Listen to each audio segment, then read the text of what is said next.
이르되 내가 모태에서 알몸으로 나았사온즉 또한 알몸이 그리로 돌아가올지라. 주시니도 야훼시요 거두시니도 야훼시오니 야훼의 이름이 찬송을 받으실지니이다 하고, 이 모든 일에 욥이 범죄하지 아니하고 하나님을 향하여 원망하지 아니하니라. 욥기 1장 21에서 22절 말씀. 아멘. 할렐루야. 오늘도 좋은 날입니다. 이용 목사입니다. 오늘의 원포인트 묵상 본문은 욥기 1장 21절로 22절 말씀입니다.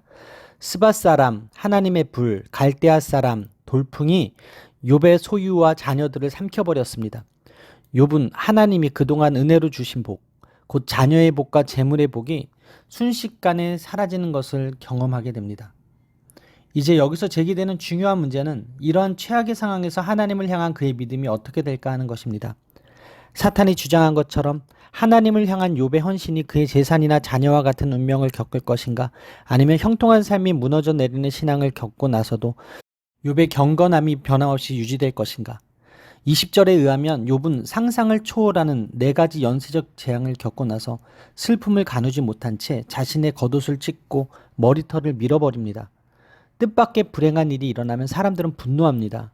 분노가 외부로 표출되면 원망으로, 내부로 표출되면 자학이나 자포자기로 나타나는데, 욥은 엄청난 재난에도 불구하고 죄를 짓거나 하나님을 원망하지 않았습니다. 어떻게 이런 반응이 가능할까요? 그 답은 21절에 나타난 욥의 인생관, 물질관에서 볼 수 있습니다. 그는 땅에 엎드려 하나님께 경배하는 믿음의 자세를 잃지 않았습니다. 욥은 자신이 가진 것들이 자신의 것이 아니며 그 주권 역시 자신에게 있지 않다고 생각했습니다. 로마서 11장 36절의 말씀처럼 욥은 모든 것에 대한 하나님의 주권을 인정했던 것입니다. 극심한 고통 속에서도 하나님을 찬미하는 욥의 이러한 신앙 고백은 야훼 하나님이야말로 모든 생명을 주관하시는 분이시요 만물의 주인이시기 때문에 세상에는 우연이라는 것이 존재하지 않는다는 것을 그가 잘 알고 있음을 보여줍니다.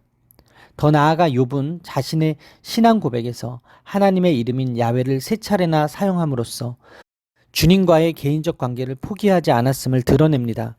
욥의 이러한 반응은 1장 11절에서 사탄이 예견한 것과 정반대되는 것이었습니다.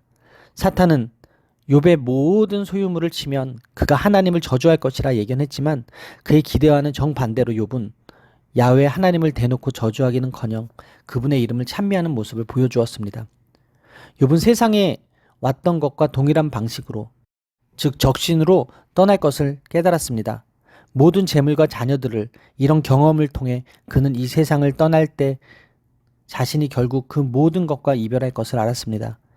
욥은 모든 것에 대한 하나님의 무제한적 주권을 인정합니다. 그는 자신의 모든 재물과 종들, 아들들, 딸들이 하나님의 선물임을 알았습니다.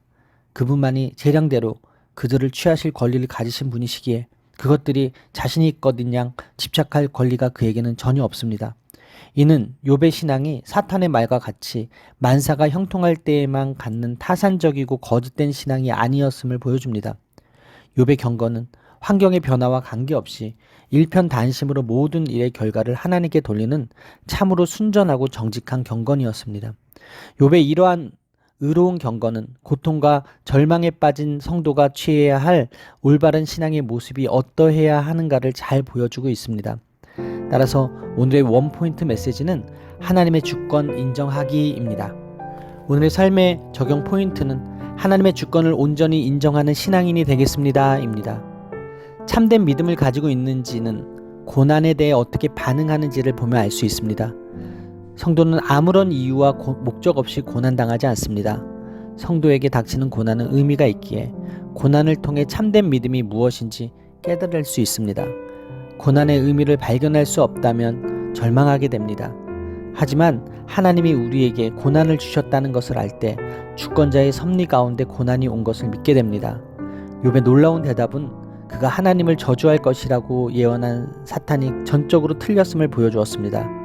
헌신은 그 보답으로 재물이 주어지지 않더라도 가능합니다.